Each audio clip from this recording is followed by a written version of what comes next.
चलो, सो अभी तक हमने अपने सर्किट वाले पार्ट में दो सर्किट पढ़ा है, बराबर, टाइप्स ऑफ सर्किट में।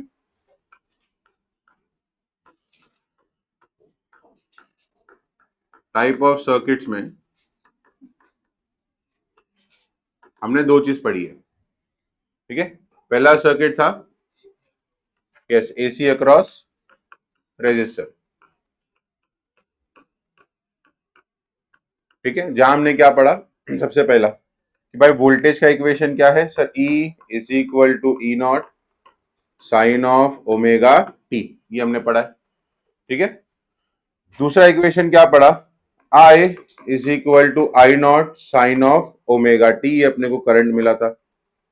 तो हमने बोला कि both voltage and current are in same phase, ठीक है, both voltage and current are in same phase,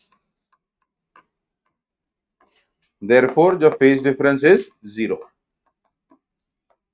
okay, ये पार्ट हमने स्टडी किया था। और फाइनली एक कमेंट हमने किया था कि रेजिस्टर इट बिहेव्स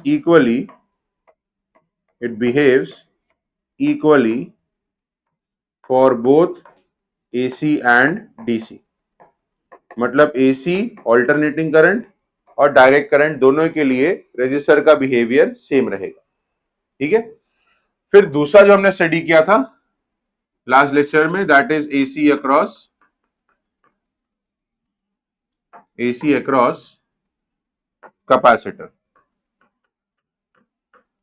ठीक है। वहां हमने वोल्टेज का इक्वेशन क्या था भाई अपना, same E equal to E naught sine of क्या है भाई ओमेगा टी। दूसरा करंट का इक्वेशन क्या है, I is equal to I naught sine of omega t plus क्या मिला था बेटा अपने को पाई बाई टू, प्लस अपने को पाई बाई टू मिला था। तो यहां हमने बोला था कि सर दोनों के बीच का जो फेज डिफरेंस है,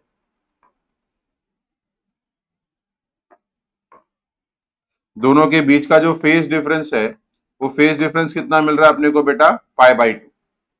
और हमने बोला कि सर यहां पे the current is leading voltage, the current is leading voltage by pi by to, ठीक है। तो यहां पर जो हमारा करंट है वो वोल्टेज को लीड करेगा by a phase of pi by to.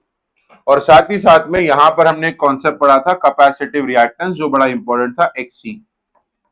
XC का फॉर्मूला हमने पढ़ा था 1 upon omega C which is 1 upon 2 pi f C. इसका जो यूनिट है वो मैंने आपको बताया था, इसका ऐसा यूनिट क्या है भाई, ओम।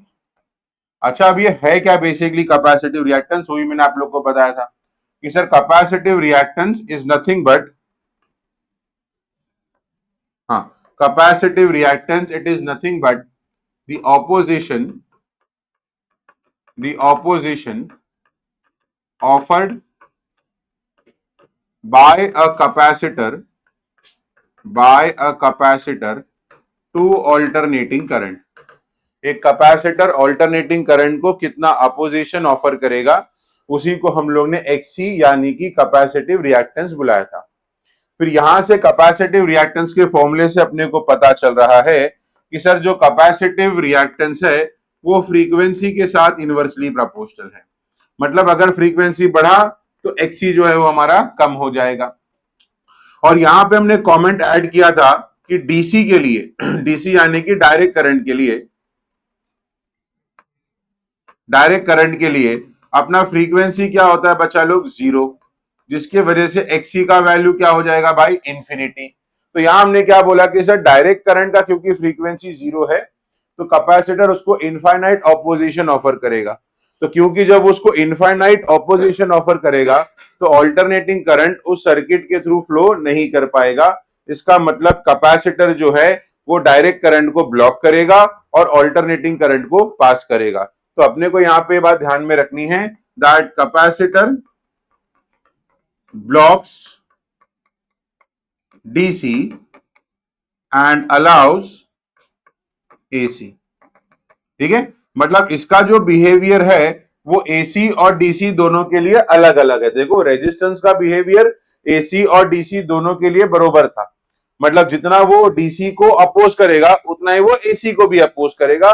इसके बिहेवियर में दोनों में कोई भी चेंज नहीं आता है। लेकिन कैपेसिटर का बिहेवियर चेंज हो जाता है फ्रॉम एसी टू डीसी। अगर ऑल्टरनेटिंग करंट है तो कैपेसिटर उस ऑल्टरनेटिंग करंट को फ्लो करने देगा, लेकिन अगर वो करंट डायरेक्ट करंट है तो उसको फ्लो करने नहीं देगा। तो यहां पे इनके बिहेवियर में शिफ्ट अपने को दिखता है, that capacitor behave differently for both AC and DC. अब इसी सीक्वेंस को हम आगे बढ़ाएंगे और आगे बढ़ा के अब हम लोग अपने तीसरे सर्किट पे आते हैं। थर्ड सर्किट, थर्ड क्या है भाई अपना? AC voltage across an inductor.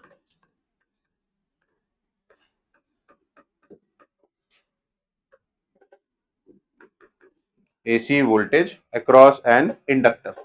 अब इंडक्टर क्या है बच्चा लोग? हमने ये ईएमआई चैप्टर में पढ़ा था, ठीक है।